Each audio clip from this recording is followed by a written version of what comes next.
L'accueil du site internet indique simplement que le journal suspend ses publications jusqu'à la fin de l'opération militaire russe en Ukraine, pour ses parutions en ligne comme pour celles au format papier.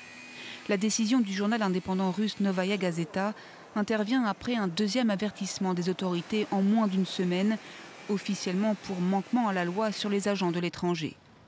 Le rédacteur en chef de Novaya Gazeta, Dimitri Muratov, a reçu en 2021 le prix Nobel de la paix pour son engagement au sein de son journal. Il a décidé la semaine dernière de faire don de sa médaille du Nobel à un fonds destiné à aider les blessés et les réfugiés ukrainiens. Lundi, jour de la suspension de son journal, il a fait savoir à ses lecteurs qu'il n'y avait pas d'autre solution, que c'était une décision terrible et douloureuse, mais qu'il fallait se protéger les uns des autres.